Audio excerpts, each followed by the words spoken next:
Hello everyone. सो आज इस video में हम कवर करेंगे इलेक्ट्रिक पोटेंशियल और potential due to a single charge. तो सबसे पहले इलेक्ट्रिक पोटेंशियल क्या होता है?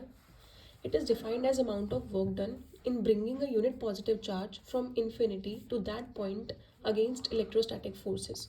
तो इसका मतलब क्या होता है कि यहाँ पे एक चार्ज है और यहाँ पे एक और चार्ज है। तो इस चार्ज को ये Q1 मान लेते हैं, Q2 चार्ज मान लेते हैं और ये इन्फिनिटी के ऊपर है। तो इस चार्ज को इन्फिनिटी से इस पॉइंट तक लाने के लिए जो वर्क डन यूज़ होगा या फिर जो अमाउंट ऑफ वर्क डन होगा उसको क्या बोलेंगे? इलेक्ट्रिक पोटेंशियल बोलेंगे। अब क्या होगा, ये पॉजिटिव चार्ज है, मान लो ये भी पॉजिटिव चार्ज है, तो इनके अंदर क्या होगा? रिपल्शन होगा। तो यहाँ पे इलेक्ट्रोस्टैटिक फोर्सेस मतलब जो इनके बीच में अट्रैक्शन और रिपल्शन होगा उनकी वजह से जो फोर्सेस इनके बीच में लगेंगी, इलेक्ट्रोस्टैटिक फोर्सेस, उनके अगेंस्ट जो अमाउंट ऑफ वर्क डन होगा वो उनके अगेंस्ट होगा। जैसे कि अब इसके अंदर फोर्स हमारी इधर होगी क्योंकि दोनों पॉजिटिव चार्ज है तो इनके अंदर रिपल्शन होगी। तो वो अमाउंट ऑफ वर्क डन जो इस चार्ज को इस चार्ज के पास लेके आएगा, जितना उसके अंदर अमाउंट यूज़ होगा वर्क डन का, उसको इलेक्ट्रिक पोटेंशियल बोलते हैं। तो एक सिंपल सी डेफिनेशन है कि इलेक्ट्रिक पोटेंशियल क्या होता है? अमाउंट ऑफ वर्क डन होता है एक चार्ज को इन्फिनिटी से इस पॉइंट तक लाने के लिए अगेंस्ट इलेक्ट्रोस्टैटिक फोर्सेस। तो इसका फॉर्मूला क्या होगा? V is equals to W upon Q naught. जैसे हमारा E क्या होता था? इलेक्ट्रिक फील्ड इंटेंसिटी की का फॉर्मूला होता था F अपॉन क्यू नॉट। तो वैसे ही V का फॉर्मूला क्या होगा? W upon Q not. अब इलेक्ट्रिक पोटेंशियल एक स्केलर क्वांटिटी है, मतलब इसकी कोई डायरेक्शन नहीं होती। उसके बाद इसकी SI यूनिट क्या बन पाएगी? हमारी वर्क डन की SI यूनिट होती है जूल और चार्ज की क्या होती है? कुलम्ब होती है। तो कुलम्ब इनवर्स, ये इसकी SI यूनिट बन गई।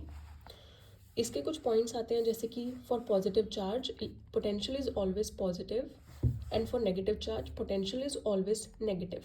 अगर पॉजिटिव चार्ज होगा तो पोटेंशियल पॉजिटिव होगी और अगर नेगेटिव चार्ज होगा तो पोटेंशियल हमेशा नेगेटिव होगी।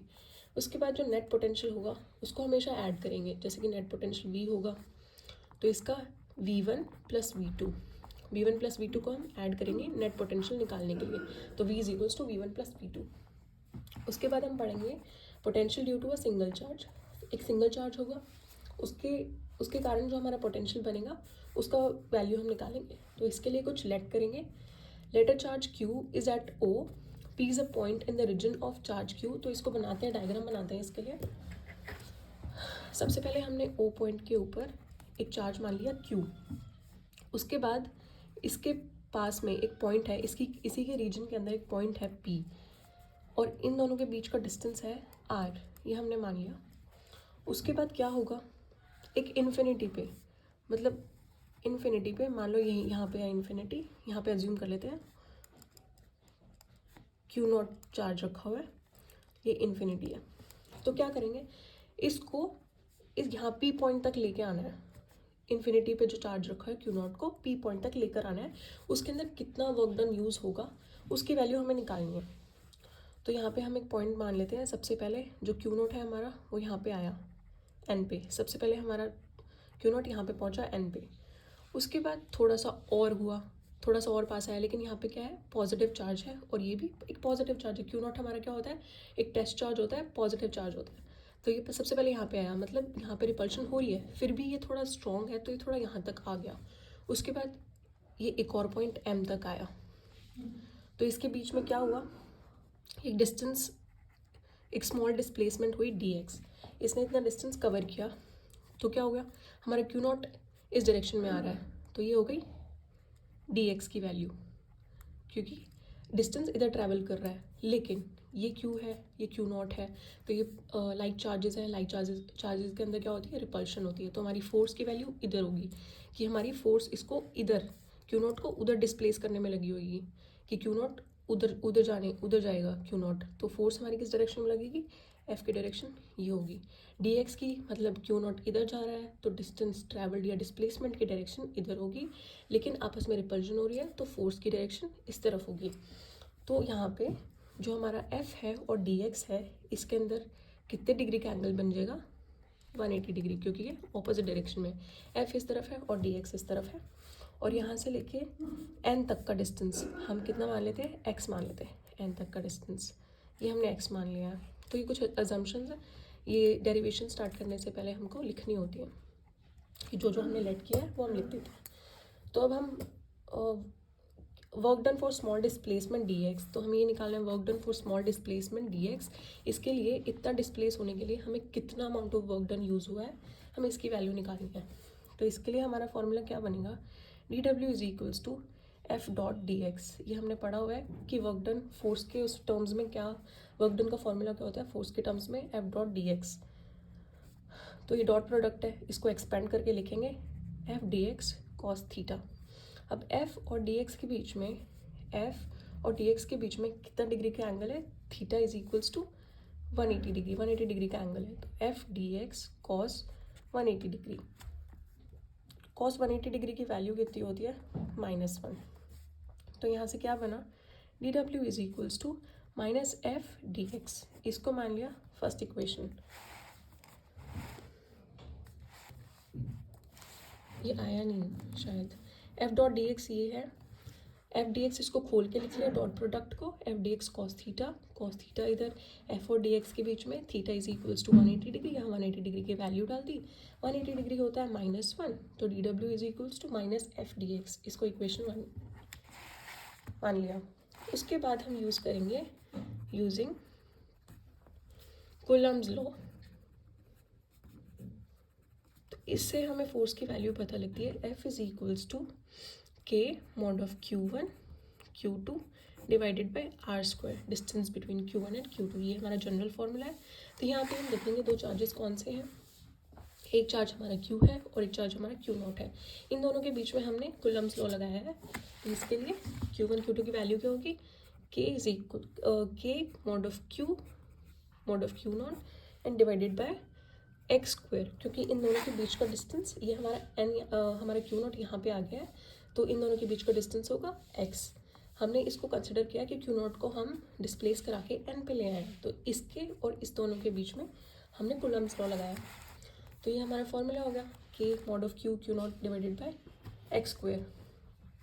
अब इसको हम क्या करेंगे, सेकेंड इक्वेशन मान लिया, इसकी वैल्यू हम डालेंगे पुट सेकेंड इन फर्स्ट, इसको फर्स्ट में डालते हैं। तो हमारा फर्स्ट क्या है, माइनस एफ डी एक्स, तो D W is equals to minus F D X, जो कि बन गया minus K mod of Q0 divided by X square D X. ये हमारी इक्वेशन बन गया।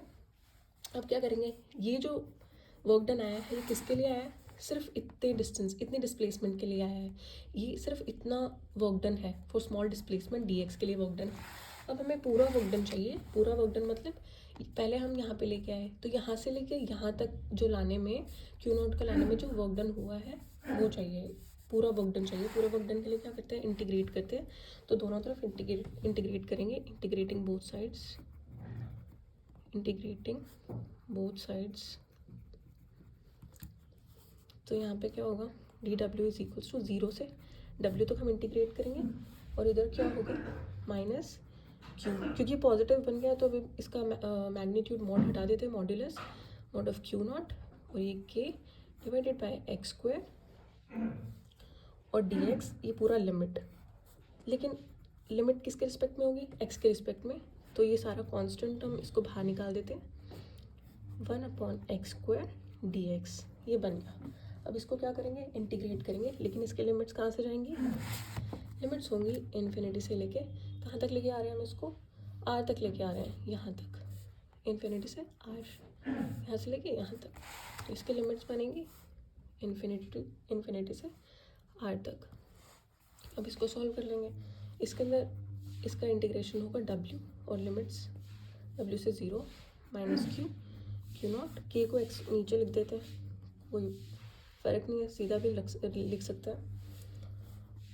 उसके बाद इसका इंटीग्रेशन क्या होगा, अब हमने इंटीग्रेशन में पढ़ा था, integration of x is equals to X की power n+1 divided by n+1। तो ये इंटीग्रेशन का बेसिक फॉर्मूला है, इसको यूज़ करते हैं। ये x की पावर -2 बन गया, इसको हम x की पावर -2 लिख सकते हैं, x की पावर -2 + 1 डिवाइडेड बाय -2 + 1। ये एक इंटीग्रेशन है, तो ये लिमिट्स इन्फिनिटी से r तक लेके जाएंगे, -Q0 4πε0, ये क्या बना, x की पावर -1 -1 आर से इन्फिनिटी से आर, ये -1 है, बाहर माइनस है, क्या हो जाएगा प्लस क्यू नॉट 4πε0, और यहाँ पे क्या बन गया 1/x, आर से इन्फिनिटी, x की पावर -1 क्या होगा 1/x। अब क्या करा, लिमिट्स को डाल दो अंदर, इधर भी लिमिट्स को अंदर डाल दो, तो इधर w -0 लिमिट डाल दी, तो w is equals to plus Q naught 4πε0, ये लिमिट डाल दो, higher limit minus lower limit, upper limit minus lower limit, 1/r minus 1/इन्फिनिटी। 1/इन्फिनिटी क्या होता है, 0 जाता है, यहाँ पे 0 डाल दो, तो यहाँ से वैल्यू क्या बनी Q naught divided by 4πε0 1/r w। अब हमने क्या किया, क्यू नॉट को इधर ले जाओ w के नीचे, w/q0 q 4πε0 1/r, और ये क्या होता है, ये होता है v, अभी पढ़ा है ना, v is equals to w/q0, तो ये होता है v होता है, और यहाँ से इसकी वैल्यू क्या बनी q 4πε0 r k q/r, ये हमारी v की वैल्यू आ गई फॉर अ सिंगल चार्ज। अब हमने पढ़ा था कि positive charge potential is always positive and for negative charge potential is always negative, तो इधर क्या हुआ, कैसे पता लगा ये, अगर हमारा चार्ज पॉजिटिव होगा तो v की वैल्यू पॉजिटिव आएगी, चार्ज नेगेटिव होगा तो v की वैल्यू नेगेटिव आएगी। अब हमने क्या किया, अब हम सारा कंबाइन कर लेते हैं। f क्या होता है, k mod of q1 q2 divided by r square. e क्या होता है, e is equals to k mod of q divided by r square, और v क्या होता है k q/r। तो ये तीनों के फॉर्मूले ऐसे ऐसे हैं। फोर्स हमेशा पॉजिटिव होगी, ई हमेशा पॉजिटिव होगा, लेकिन वी के अंदर क्या डिफरेंस है कि वी पॉजिटिव भी हो सकता है और नेगेटिव भी हो सकता है। तो ये था potential due to a single charge.